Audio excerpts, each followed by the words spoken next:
All right, everybody, welcome to BO Boys for Monday, May 26th. Fuck it. It's a raw feed. We're doing it remote. I'm Clayton. Yeah, I'm Pat. So Clayton, listen, it's the holiday. You're lucky you're getting this anyway. That's how I start this episode off to all our wannabe O boys, wannabe O girls, wannabe O people. People. Is you're welcome. And there you go. That's the kind of delay you're going to expect in this non-studio episode. If it's not as sharp as it usually is, it is what it is. You're welcome. You're getting the episode on a holiday when we should be out barbecuing, out getting our beach tans, doing some catching some waves, doing holiday stuff. Except we're here for you because Clayton, this was a giant weekend. In fact, was this the biggest box office Memorial weekend of all time? Is that what I'm seeing? Is that correct? If everything holds up, yes. Wow. So box office is back. I mean, it never left, obviously. It was still here even when the war with grandpa was carrying us through the pandemic. But it this weekend and this last month or two, pretty much since Minecraft movie shows, people love going to the movies if you give them movies to go to. And people went this weekend. My God, did they go? And that's why we're here, even though it's a holiday and we're remote. And again, you're welcome that we're doing this.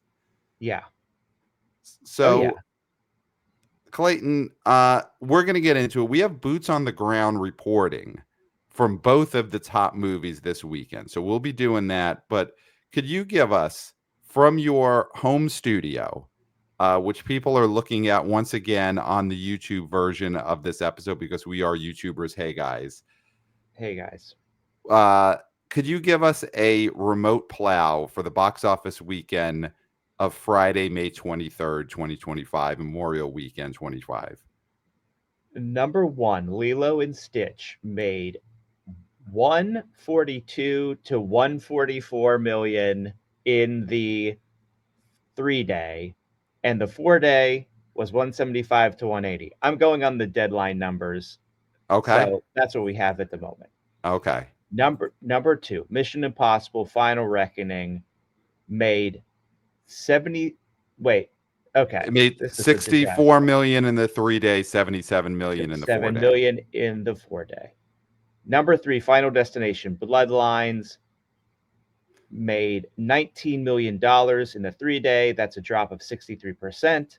Made 24 million in the 4 day for a total of $94.1 million in only its second weekend. Wow. Wow. Number four, Thunderbolts Asterisk made 9 million in the 3 day, down 46%. In the 4 day, it made 11.5 for a total of $173.7 million in its fourth weekend. Number five, Sinners made 8.7 in its 3 day, down only 43%. In its 4 day, it made $11 million for a total of $258.8 million in its sixth weekend. And then we'll go down to six because The Last Rodeo by Angel Studios had a 3 day of 5 million and a 4 day of 6.4 million in its Okay. debut weekend. And I mean, do we want to go to lucky number 11, even though there's no Josh Hartnett? Friendship went wide this weekend, and it looks here it made 4.5 million, and it's up to 6.6 million as of now. So Well, so what? So according to Deadline, 3 day was 4 mil, 4 day was 5 mil, and the total was 7.6. 7.6. Okay. So, I mean, real quick, 7.6. This movie's going to get itself into double digits. Obviously, Paul Rudd is Ant-Man. So you think a movie starring him should be bigger than that. But this is a niche comedy that's basically a Tim Robinson vehicle. So if a Tim Robinson vehicle gets itself to 10 million, maybe gets itself to 12 or higher, I feel like this is a hit. I mean, a hit for what it is, for what A24 could have expected. Do you think they expected any bigger than what it's doing? Did they expect this to do 25 million all in? I don't think so. What do you think? Well, I mean, you know how I feel about the platforming of this movie. I feel like they should have. done a blitz and opened it as big as they could have. Um, but listen, 7.6 for this movie is, I think, good. Like you said, if it makes 10 to 12, that's great. But Hmm. I don't know if it's going to, it's just not making headlines doing that. You know what I It's not mean? making headlines. Well, listen, we always say it. It's a comedy, and it didn't have the hair gel scene. You know, as much as we liked Friendship when we saw it, there's no you gotta see it moment from Friendship. You know, they didn't have hair gel in this movie, and maybe it's not that type of movie, but if you're a comedy and you want to get those headlines, you got to have the hair gel scene. You got to have the Dr. Ken running around naked scene, or from The Hangover, Wow. or that's the scene. I mean, if you're going back to The Hangover, is it the baby in the baby Bjorn on Zach Galifianakis, the baby with the sunglasses? Is that the Hangover scene that people are like, you got to see it, or is it Dr. Ken running around naked, jumping out of the truck? I mean, I mean, it just feels like such a steep decline from the hair gel to Dr. Ken. I, Like to me, you know how when you're on a roller coaster and you yep. lose your stomach and your stomach goes up, that's how it Hmm. felt as soon as you said Dr. Ken naked running around. I was like, whoa, that was a steep drop I get when it, it comes to comedy set pieces. but thinking of The Hangover, what maybe it was the baby with the sunglasses and Zach Yeah, Galifianakis having sunglasses. That's the hair because gel Dr. scene Ken from wasn't The in the Hangover. first movie, right? That the Oh yeah, new he's in the Dr. first movie. New Dr. But Ken is Hangover Part 1. all right. Yes, he's Well, in yeah, all three parts. Yeah, I mean, the director of that movie obviously is your boy from way back, so not you my boy remember from way them back. because they're Not sacred my boy from tones, way but I back. just don't remember those movies at all. But Friendship didn't have that, and so I think it's going to the ceiling is low, even though Ant-Man's in it. Um, and then The Last Rodeo, we don't have boots on the ground reporting from that. Neither of us did see The Last Rodeo this weekend. Do we know if this was a Angel Studios ticket scam situation? Do you save a horse every time that you buy a ticket for The Last Rodeo? Is there a counter where every time you buy a ticket, there's a horse who's been kidnapped who you're vouching for? Is that what happened here? I assume The Well, Last Rodeo was horse filled, though I don't know much about this movie. As I'll look it up right now if there was some kind of ticket scam. well, you know what they say: save a horse, ride a cowboy. Yes, was that the scam on the Angel Studios website? Every time you buy tickets to Last Rodeo, you get to ride a cowboy. It's possible. Um, Yeah.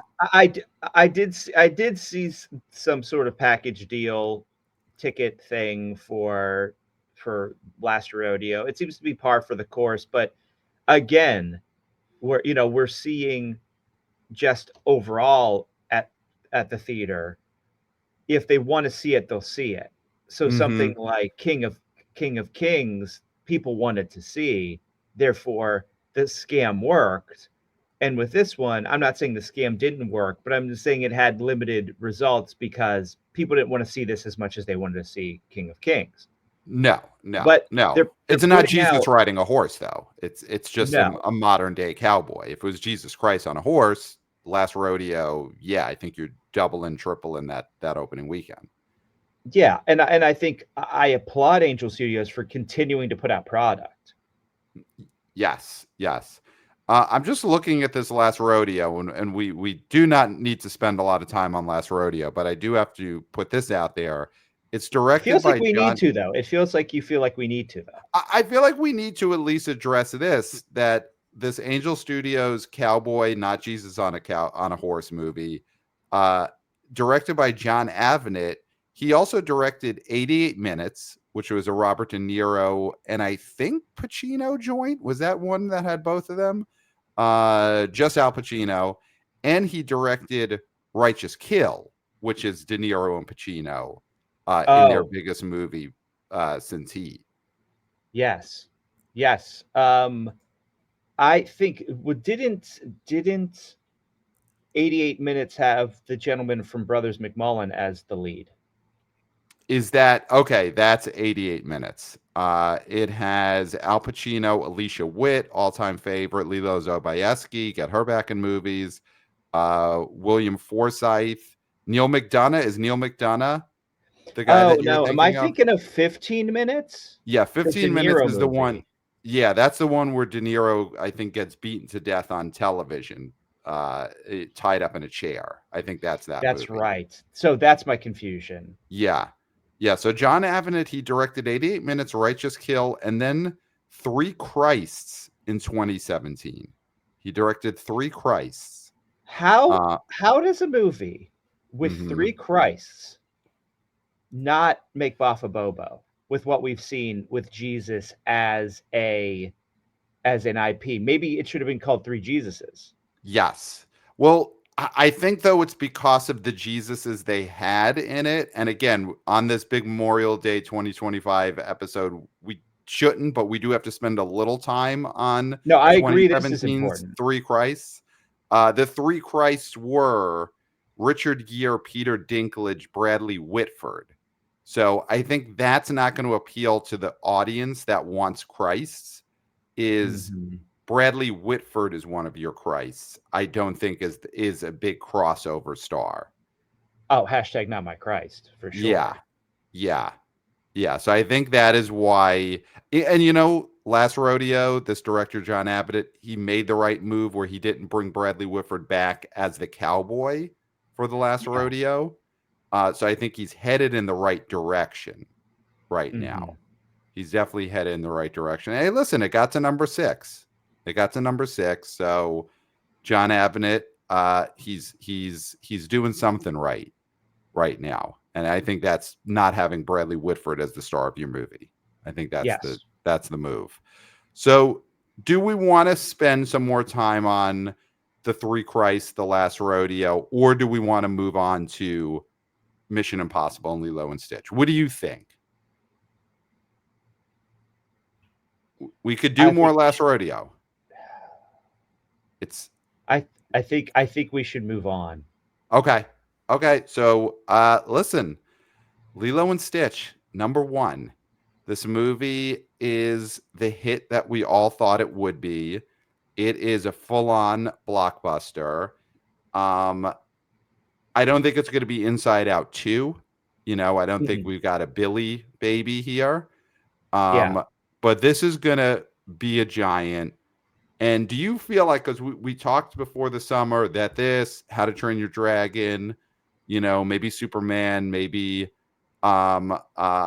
Fantastic Four, those are your contenders for biggest domestic movie of the year. Now that the opening weekend has happened, do you feel pretty strong that it's going to be Lilo and Stitch this summer, that this is the summer of Stitch? The thing about this movie Hmm. that is uh, making me a little hesitant to call that Okay. it is that it is getting not great reviews from older critics. Okay. So the only reason I'm thinking that it won't be number one is because this is not a movie that you will see most likely without a kid and that parent and guardian going and taking that kid. Where I think Train Your Dragon has the possibility that older people will watch it as a fantasy film, despite the Okay. fact that it was based on a kid's IP. Now, but Okay. here's the thing too, and that's just a little like niggling sort of feeling in the back of my head about Lilo and Stitch. The thing Okay. What was about that? the thing about this movie right now is there's it seems to be doing really well with whoever went to see it Yes. because there's a uh 5 stars and 60% positive com score on post track and an 81% definite recommend. So I think the thing with Lilo and Stitch is that these reviews by these middle-aged critics don't matter They don't matter. because this is a kids movie. And Yes. to hold it Yes. up against the original, it doesn't matter because Stitch is just so gosh darn cute. And I think that is what's going to win the day, is that kids are going to want to see the cute Stitch. They don't care that it's not like the Stitch from the cartoon movie. They don't care that some shark alien that is a thirst trap for weirdos on the internet isn't in this movie. They don't care. They're little kids and they shouldn't have to worry about that shit until they're inundated with internet bullshit for the rest of their lives when they become 18 or 16 or whatever it is. So I think that this movie is going to do Bafa Bobo. Obviously, it already has. Mm-hmm. The number one film of the summer, I don't know. Let's unpack. Is that a thing? And you're the one who's in there in the depths of the internet, seeing the sewage, wading through the sewage to bring it to this show.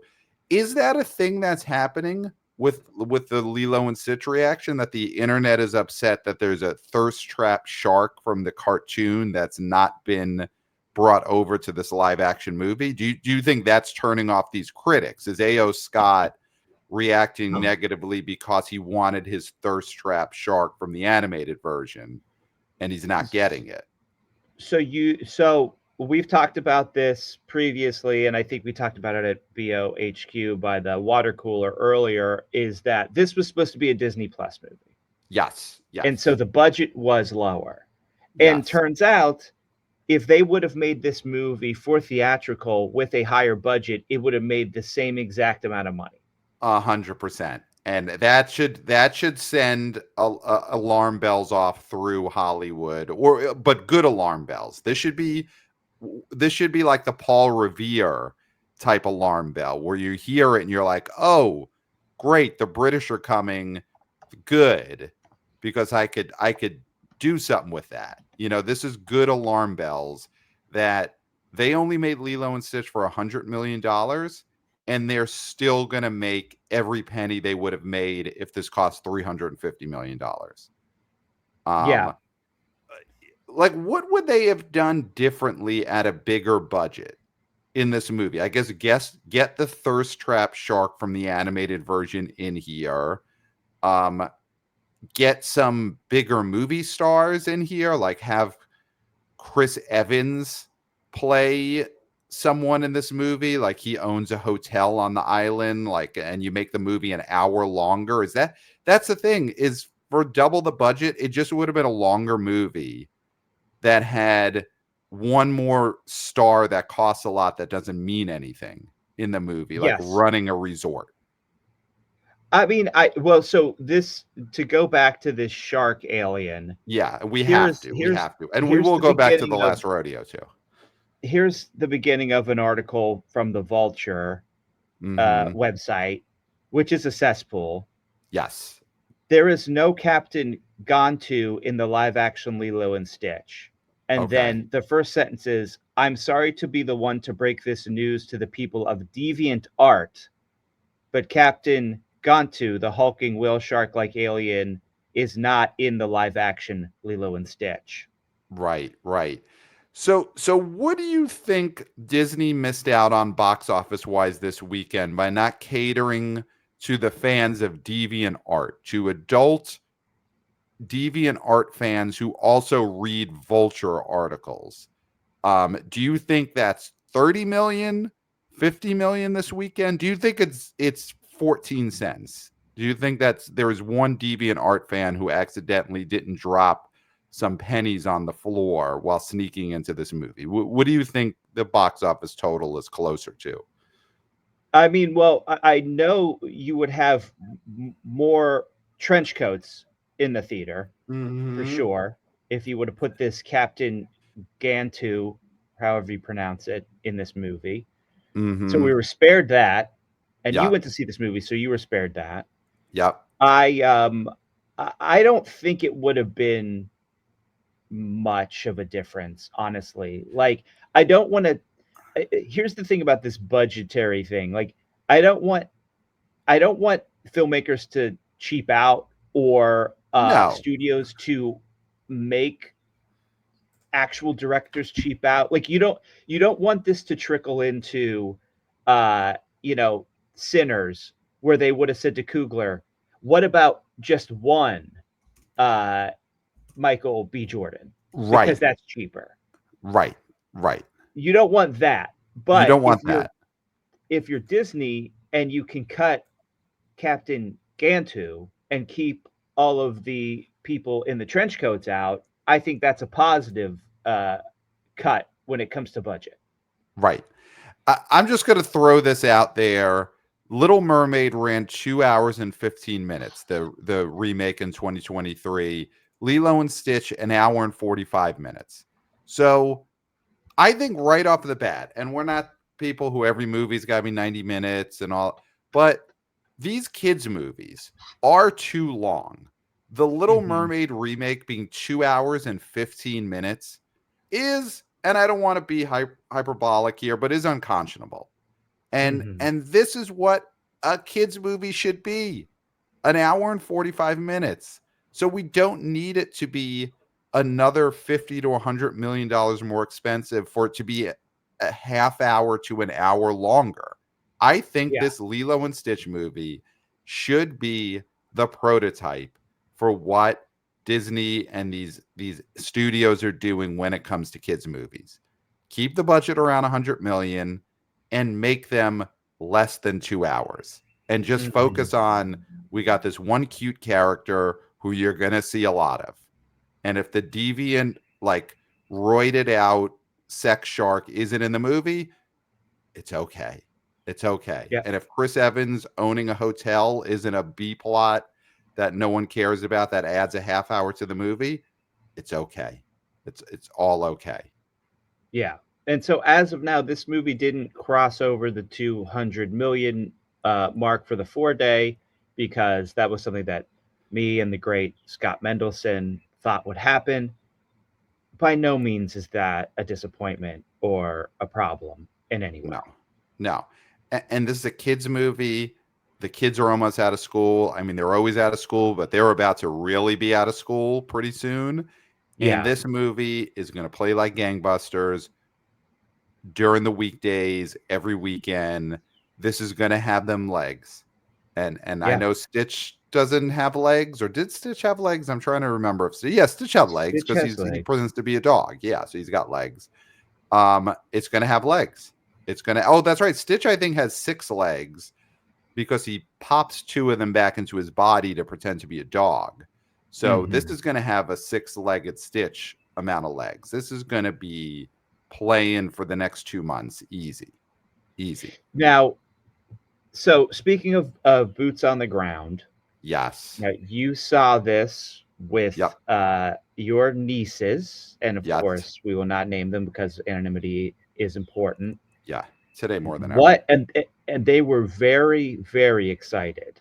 And they Yes. hadn't seen the original one, correct? This was They had not just seen the original. I took them on Saturday afternoon. They had not seen the original until Friday night. They watched them with Granny. They watched the original Lilo and Stitch. And then they said they watched Lilo and Stitch 2, which I didn't realize there was a Lilo and Stitch 2. Did you know this? Did you know that there was a Lilo and Stitch 2? Yeah, Lilo and well that Stitch 2. Stitch has a glitch, 2005. yes, It is I'm a, aware of the glitch. yes, direct to video added. So they watched 2 Lilo and Stitch movies the night before. They just binged Lilo and Stitch and then saw the movie the next day. They loved all of it. All of it. Okay. And it's a raw feed. We're keeping in the sneezes. They Oh yeah. loved all of it. And here's something they didn't mention after we saw Lilo and Stitch 2025 on Saturday. They did not ask me what happened to the roided out dominatrix shark or whatever that I Yes. get. I haven't seen the original. I assume the shark is a dominatrix. Yeah. They didn't ask about that. I What guess a A.O. relief. Scott did, but the kids that I was guardian to did not ask about that. Huh, interesting. It's almost like kids' films should be for kids. Yeah, Yeah, very strange concept, but they loved it. We Mhm. went to a packed theater, not an AMC, a small local chain where they live, and full theater, all kids and guardians. Here's one thing I will say, and that, not box office related, but theatrical experience related. So I sat with my mom, aka Granny, and the two nieces. Behind us sat, and they're 5 and almost 8 years old. That's their ages. Behind us sat a Okay. row of little boys. They were all, I would say, in range from like 6, 7 to like 12 years old. And their guardians were sitting in another row because it was like groups of friends with their guardians. And the guardian said, let's let the kids all sit together and then we could sit somewhere else because they're old enough. Yeah. They were not old enough. They were Yes. kicking chairs. They were Oh. whispering. Uh, I had to do it. I had to Yeah. turn around and say to these kids, ranging from ages of like 7 to 12, do not kick the chair again. Yeah. And it had to be done. Yeah. And uh, as I was saying, and I was like, I wonder if they're fans. I wonder if these kids listen to the show. When they hear the voice, are they going to say, wow, I'm being angrily talked to by Pat of the Bo Boys? Um, and I'll say this, the kicking of the chairs stopped immediately. Great. You're a large man. Large man. And here's what I'll give to these parents. They did come over and Uh-huh. apologize after the theater, after the movie They, ended. they kissed the ring. They did the thing of sorry, they're kids, which is not an excuse. Nope. But because listen, kids laughing, talking, sure. The chair kicking is where a line has to be drawn. You do not kick chairs. You do not kick Yes. chairs.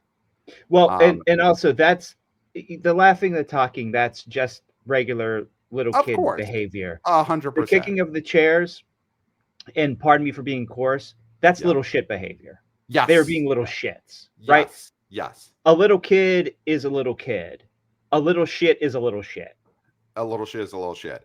And also, if you're able to reach the back of the chair in front of you to kick it, you're too old to kick it, and you're Yeah. old enough to be told to stop kicking the chair. Yeah. Because if you're truly too little to know what you're doing, your feet aren't reaching the chair anyway. Oh yeah. So that's what. Listen, nevertheless, we all had a great time. The theater was losing it for everything that Stitch did. Yeah. Um, that's why I think it's going to be Summer of Stitch because I think Stitch is such a big deal. And Mm-hmm. Stitch is going to be such a big deal in the playground that the word is going to spread like wildfire that you got to see Stitch. Some kids are going to be like, you got to see Stitch. He's so cute. And then other kids are going to say, you got to see Stitch. He's such an asshole. And I Yeah. think that's the perfect combo for a kid's movie is you've got this character who is a cute asshole. Yeah.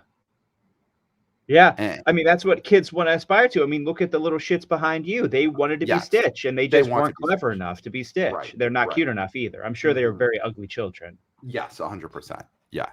But That was the okay. second half of the apology from the parents is we apologize that they kicked the chair. Also, we know they're ugly.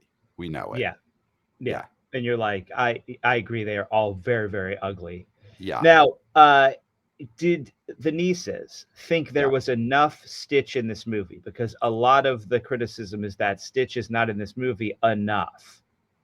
Okay. They did not bring that up. They loved Stitch. Okay. And I think what helped is they also loved Lilo. They loved live Yeah. action Lilo. And that is the thing is it is a true two-hander. Hmm. Stitch is the funny one. Lilo is not funny, but Lilo is relatable. Yeah. The nieces looked at Lilo and they said, that could be me. And then they looked at Stitch and they said, that's who I want to be. Yeah. Or at least that's I'm who I aspire to hang out with. Yes. That's a friend that I want to make at some point. Yes. Yeah, I mean, I think this is good. I think the not having the oversexed, bulky, greased up alien shark that all these perverts would like in this movie opens up the ability to really make this a movie about Stitch and Lilo, which is Yes. what the movie should be about because that is the name of the movie, not greased up sex shark for perverts. Yes. Which, listen, make that movie too. I mean, get the Put that director on of the Greasy, Hulu. get it on Tubi. Get it on Tubi, get the director of the Greasy Strangler to let him take a run at the IP, Disney, and let him make greased up, roided out, sexy dominatrix shark movie.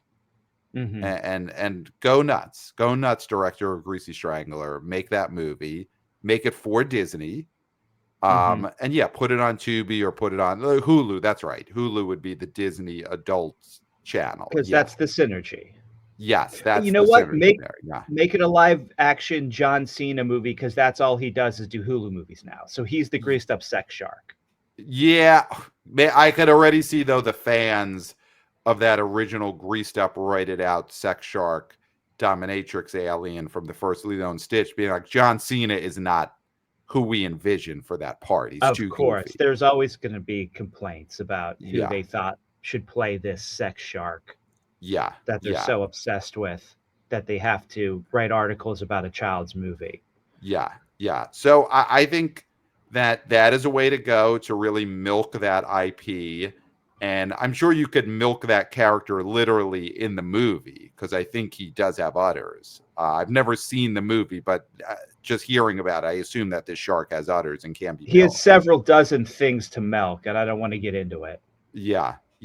And again, was not brought up by my 5 and 8-year-old nieces that they missed this character in the live action. They focused on Lilo is cute and Stitch is cute and Stitch is funny. That was their And I main would say, takeaway. thank three Christs for that. Yes, including Bradley Whitford. I mean, the three Christs. Do we want to go back to that, or we'll keep talking about Lilo and Stitch? What do you think on this remote episode, non-studio? Do we go back to the Three Christs, 2017 movie directed by the director of The Last Rodeo, which opens 6th this weekend? So wait, it was Peter Dinklage, and then who was the other Christ? Bradley Whitford, Richard Gere was in the movie. I don't know if he was a Christ, though, but I assume the three leads are the three Christs. I mean, Richard Gere is a solid Christ. I think that's a Christ that crosses over to that audience. Um, maybe the gerbil thing, and again, never been proven, but maybe that is a tough sell for that audience. But I think Bradley Whitford, even more than Richard Gere's gerbil, is the tough sell for the Um, church bus audience. Pat, I think this might get us caught on the three Christs. Is Walton Goggins is actually the third Christ. Richard Gere is Oh, the third Christ. you're right. He is also on this poster. Oh, right, because Richard Gere is in a suit. So the three Christs are Walton Goggins, Bradley Whitford, Peter Dinklage. Of course, on this weekend, we're talking about 2017's John Avnet directed Three Christs, also known as State of Mind.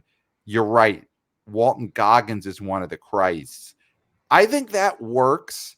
I think Peter Dinklage could work. I think Bradley Whitford is the reason that we don't talk about this Three Christ movie more. I think we need to move on from the three Christs because we are diving too deep into this internet thirst trap conversation because Walton Goggins is having his sort of moment of being a Yep. sex symbol. Yep. And I don't want to get into that on this historic Memorial Day episode. Yes. So back to Lilo and Stitch, which opened up #1, huge hit. Um, obviously the takeaways. Thank God Disney didn't send this to D+.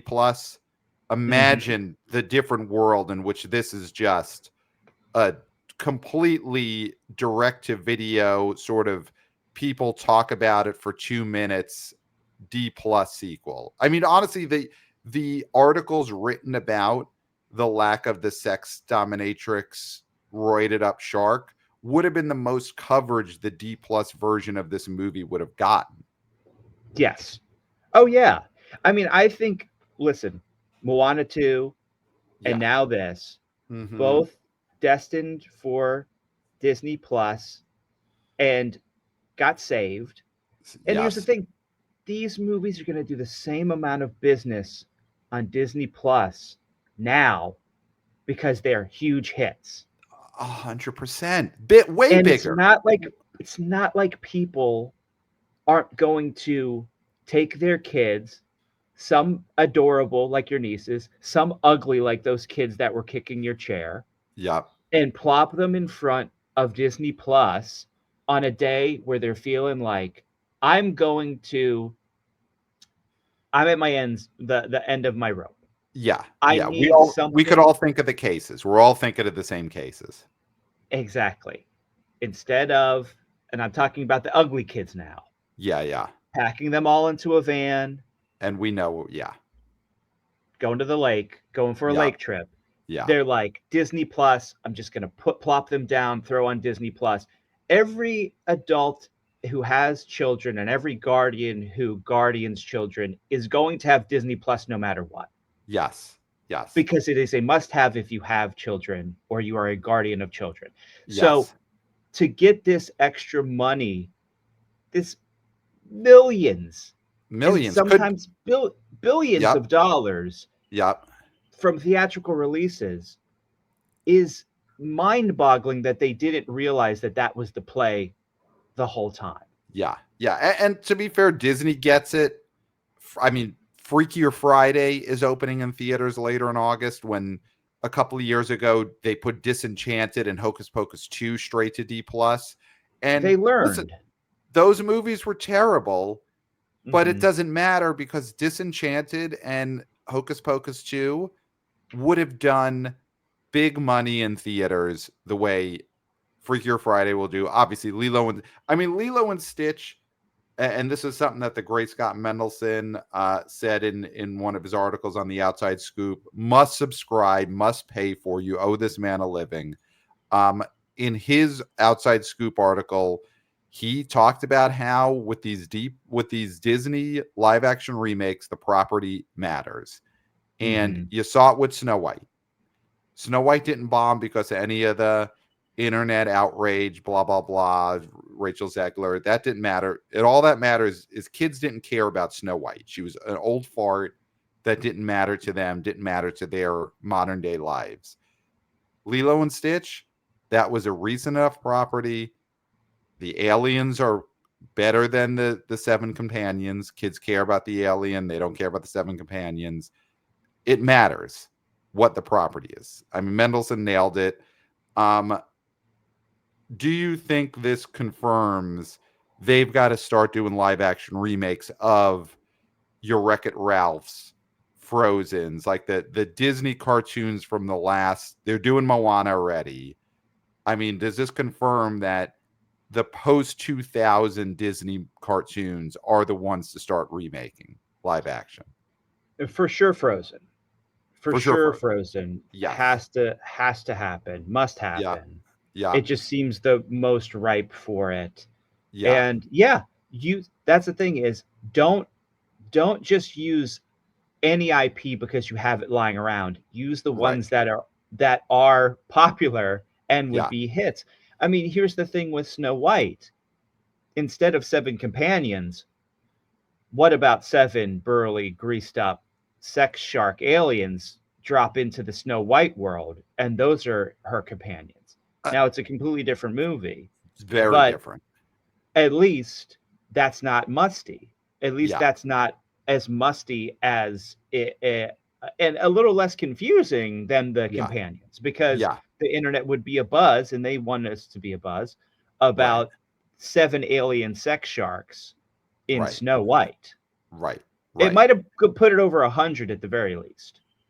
It's I think there's so many ways they could have gone better than what they did with Snow White and the Seven Christs, and you bring back, that's your way of getting Peter Dinklage into the Snow White movie after all. Mm-hmm.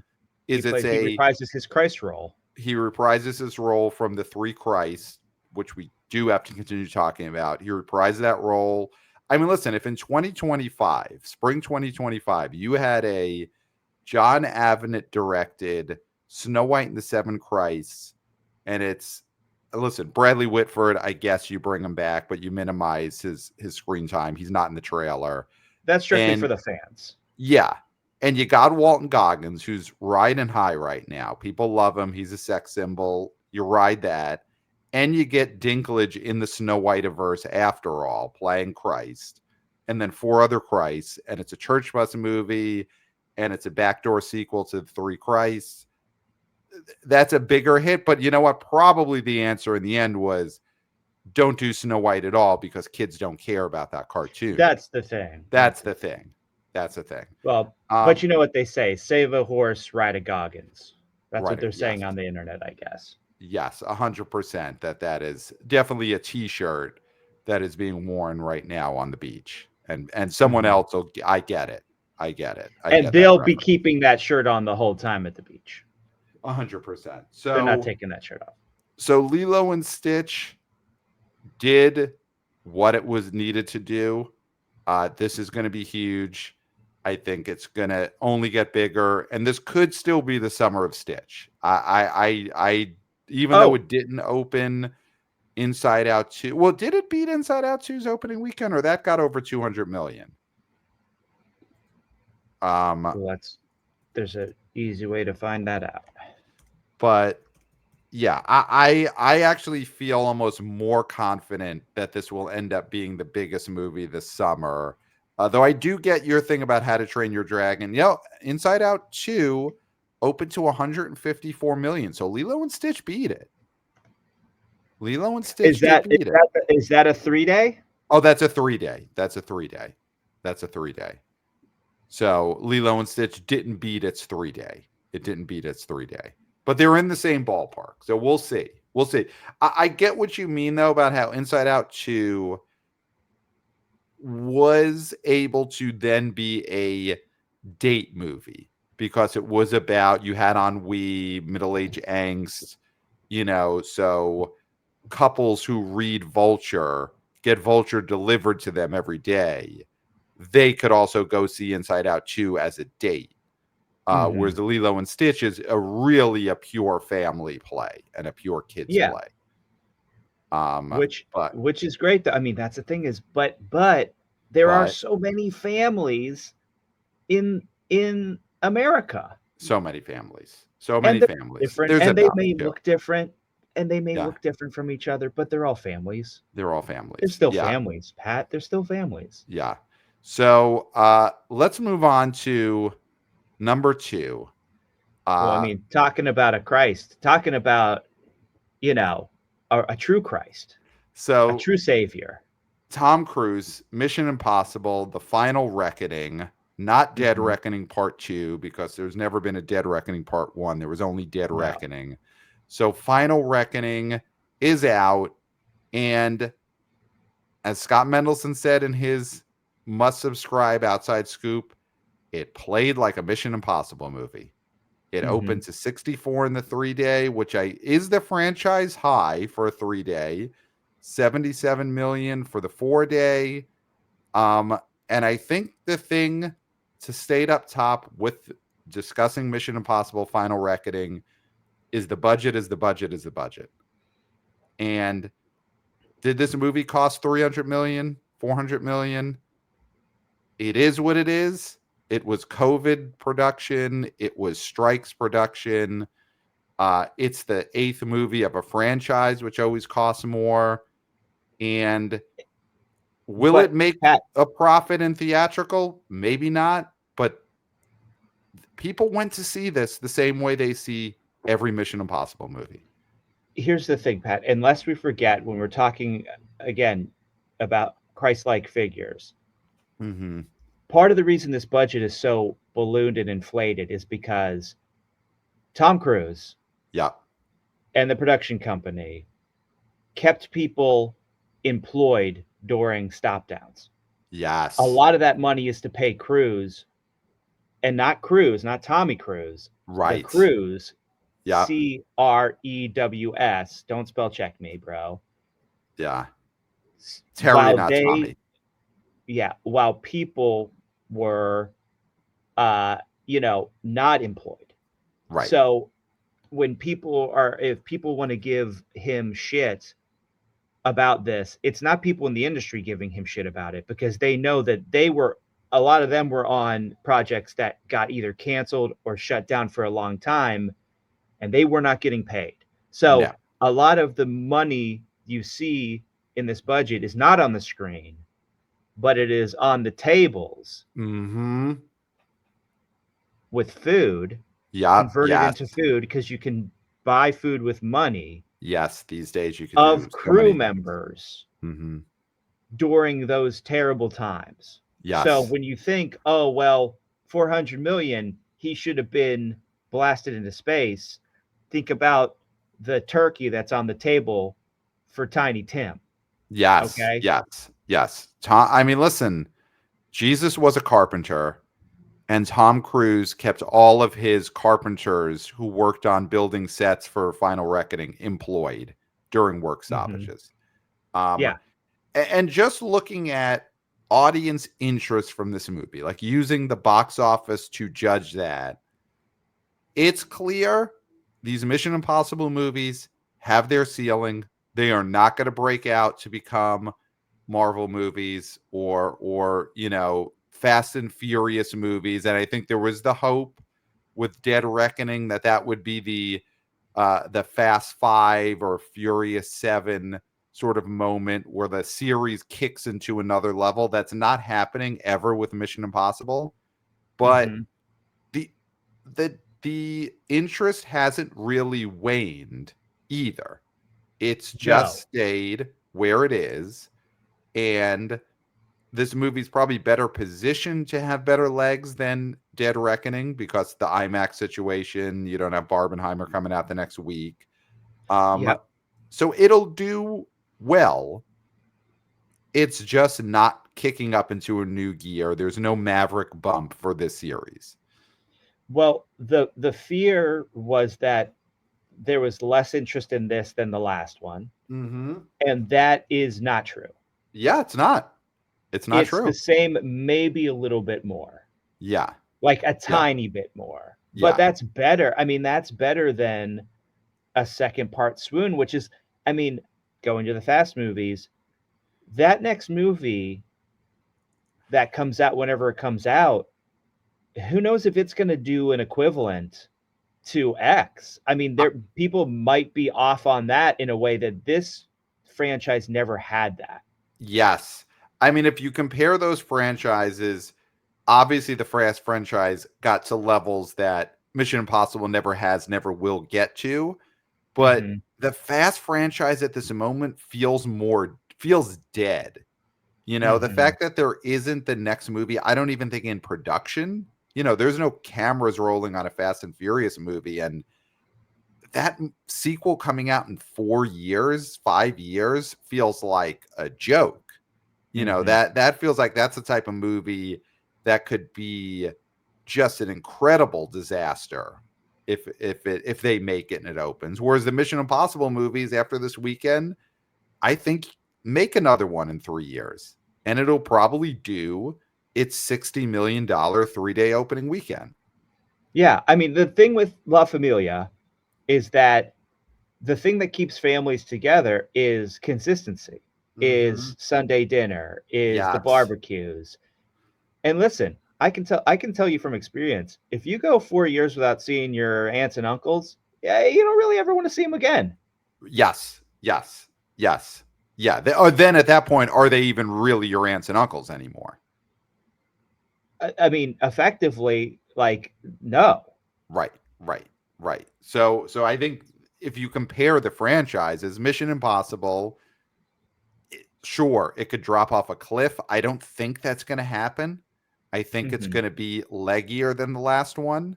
And do its, could it get to 200 million domestic?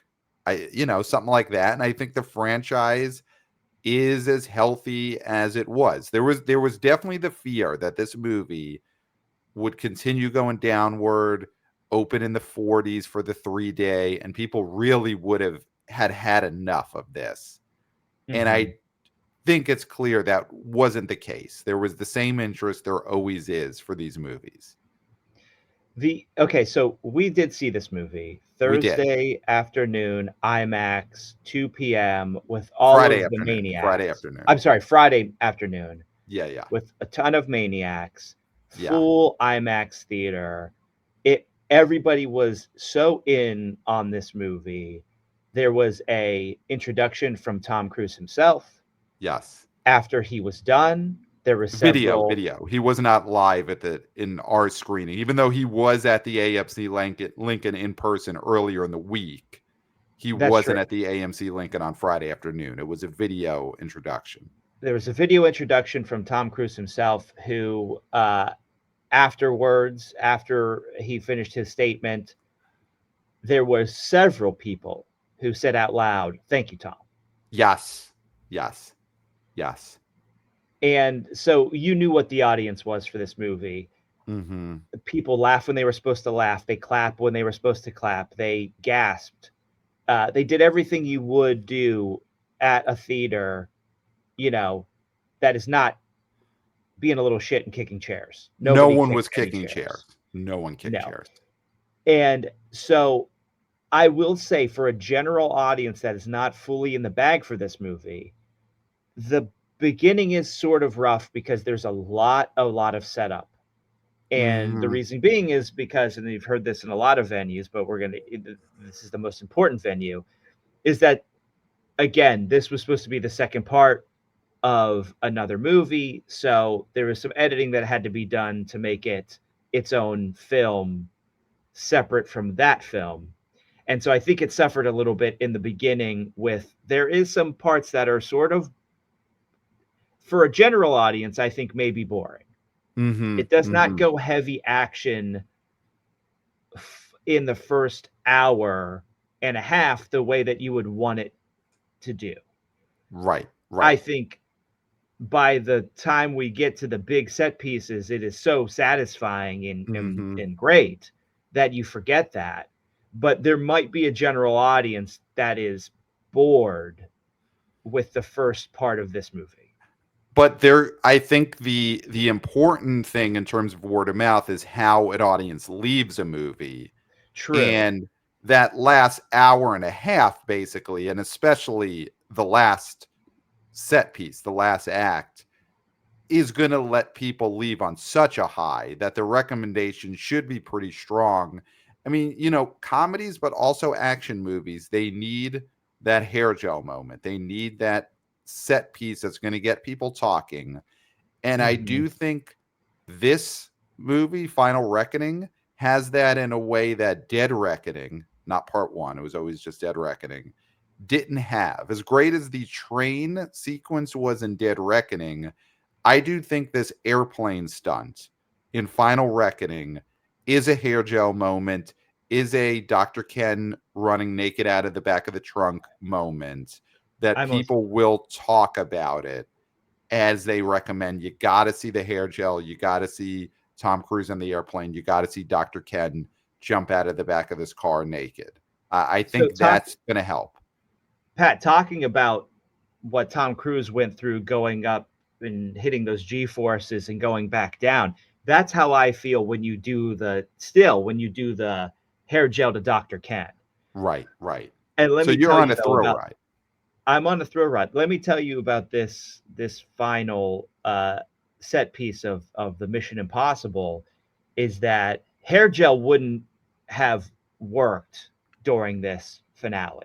That Nope. it would have flown straight out of that natural, completely all natural Tom Cruise hair. Yeah. Had to be all natural, All completely natural. natural. Yeah. It it Um, it it proved this beyond a shadow of a doubt that he does not have plugs, he does not have a hair piece, he does not have a hair system, because no, even the most expensive hair system on the planet would not have stood up to the G force that happened in that airplane stunt at the end of Final Reckoning. This was the And no, definitive, this is really my hair, guys, set piece in movie history. because no offense to somebody who was a star for a very long time, and we still hold a place in our heart. We hold space for him. Travolta's not getting on that wing No. Well, I think he would now with the because shaved head. with a shaved head. Yes, Yeah, 100%. And also he'd want to be in the cockpit. He'd want to yeah. be in the cockpit. But so I think there's several reasons why Travolta wouldn't be in that hanging from the side of the wing in that with his hair flapping. And Pat, I Listen, will say, never a I movie star, never an action movie star. Ted Danson ain't getting on the hanging from that wing, no, no, he and ain't hanging from that. R.I.P. George Wendt, but Ted Danson Oh, wouldn't have been Wit. able to do. Okay, I was gonna No, I'm say just Wit's saying. all natural. Oh no, went all natural to the end. But I got in the RIP for because we mentioned his Cheers co-star. No, he Yes, never was yes, getting on the side of the wing, and we never would have asked George Wendt to do that. RIP. no.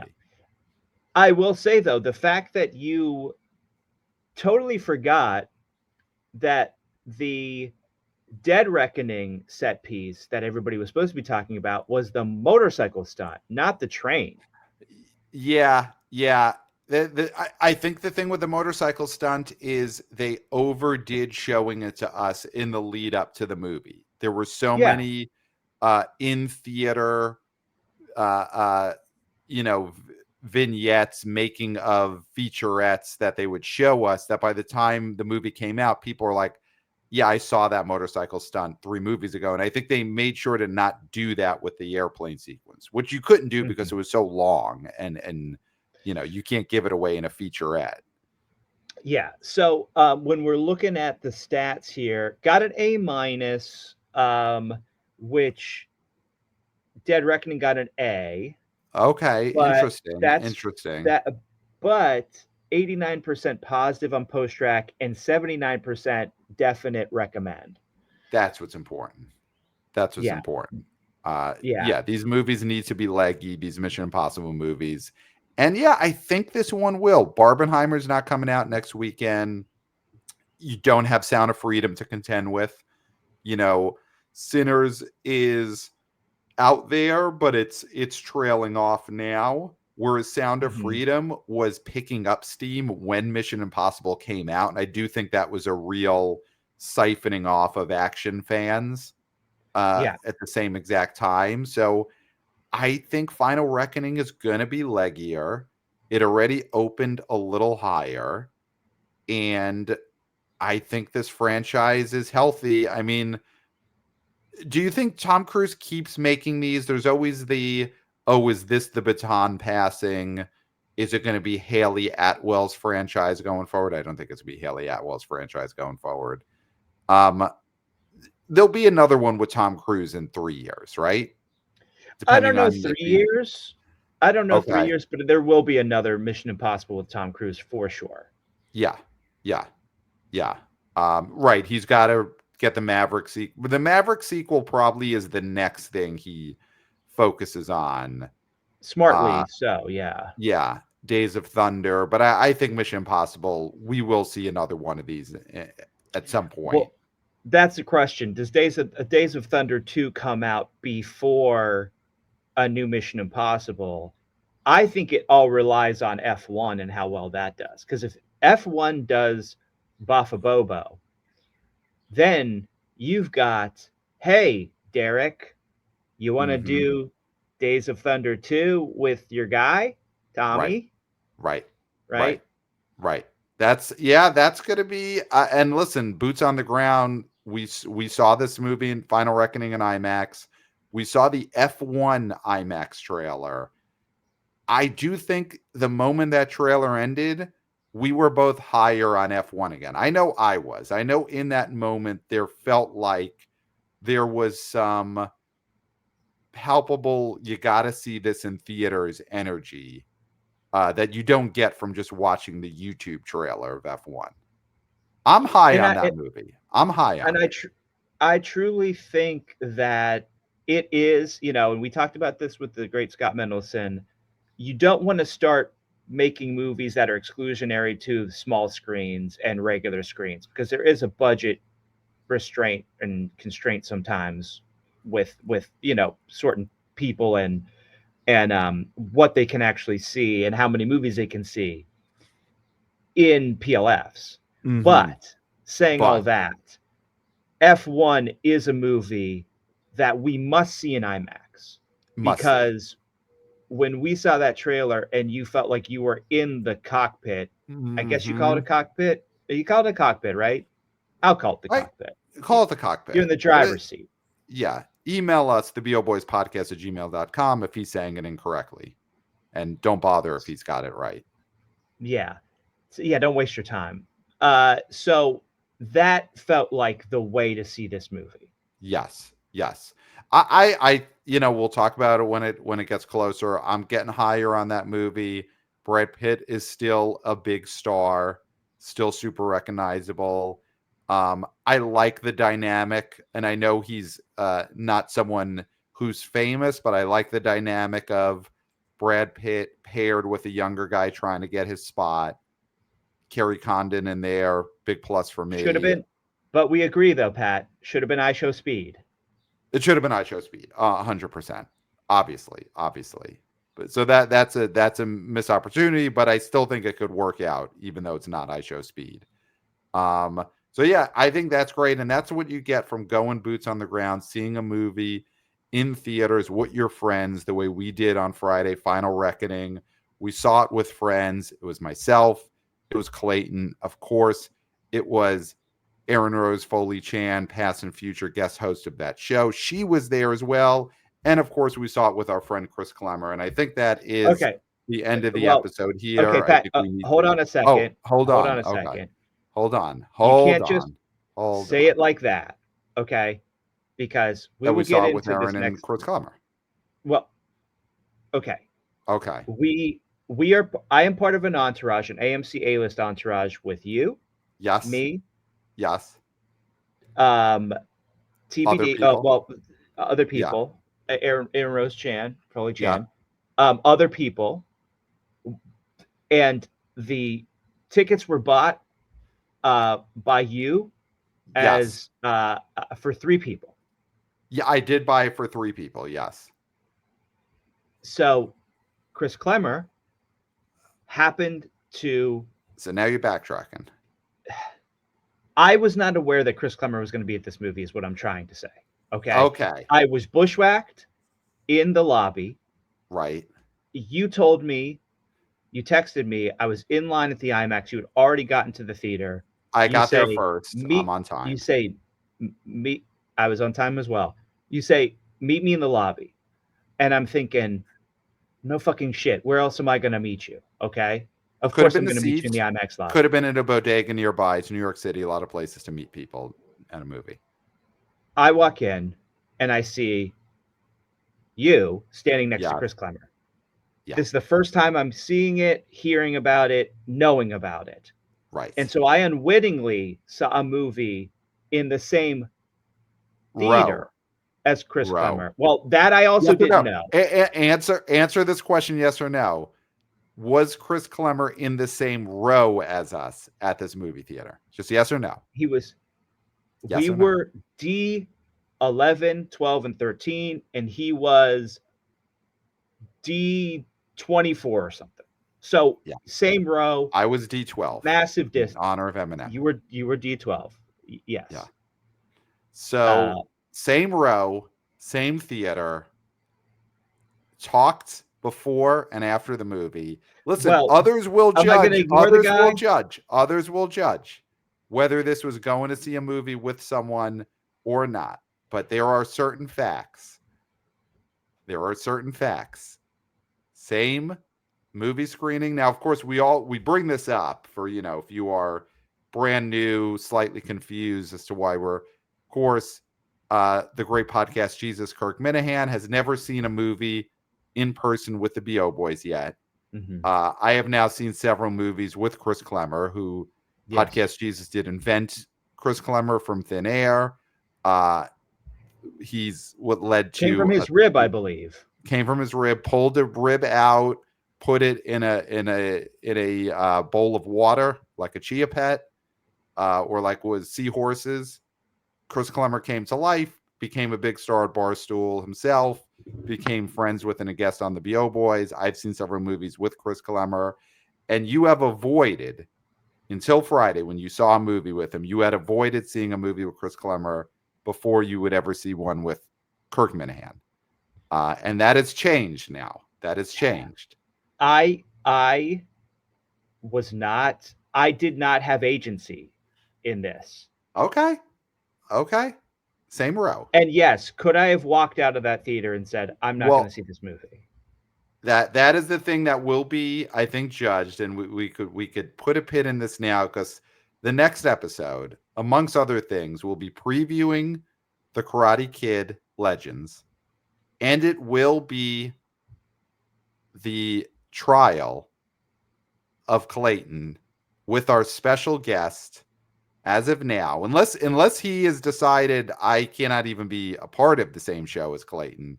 But as of now, our guest is scheduled to be Podcast Jesus himself, Kirk Minahan. So I mean, will this be my final reckoning? The true final reckoning is coming on Wednesday. Brand new episode. We will be in studio. Kirk will be in his studio. We will be going back to proper full production because we are YouTubers. Hey guys. And that is your big tease for the next episode. So we're gonna delve into this. We'll also be previewing the Jackie Chan meets Ralph Macchio Karate Kid Legends with Kirk Minahan. It's gonna be huge. Every show is huge. It's the summer. It's the summer, yes. And we're kicking off the summer. Well, see, here's the thing. We already kicked off the summer a few weeks ago with Final Destination Bloodlines. So the summer continues right now. So, and Final Destination Bloodlines dropped 60%, but movie's huge hit, 94 million, biggest hit of the series. It's going to make over 100. This is crazy. And it's crazy. Probably going to leg out for more than that. Yeah, easy. So that's huge. So email us, theboboyspodcast@gmail.com. Of course, follow us on social media at theboboyspod. Subscribe to the Substack. Subscribe to us on YouTube because we are YouTubers. Hey guys. We'll be back in studio for our next episode. And thank you to Wannabe VP of Interns Christopher, killing it with the vertical clips. He is a graduate now, but he's still doing keg stands, so he's right where he should be. And next episode is going to be gigantic.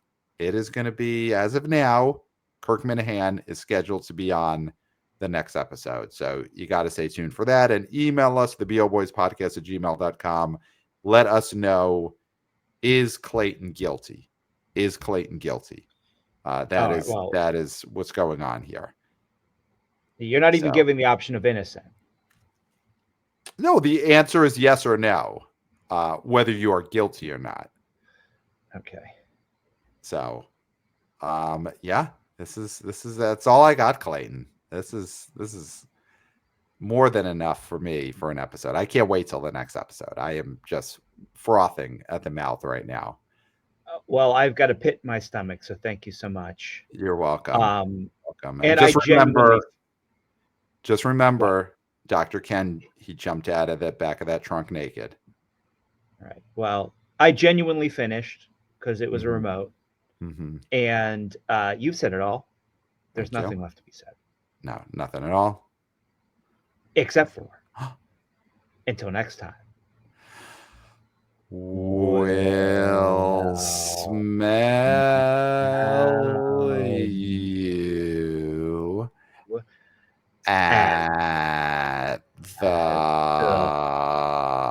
box office.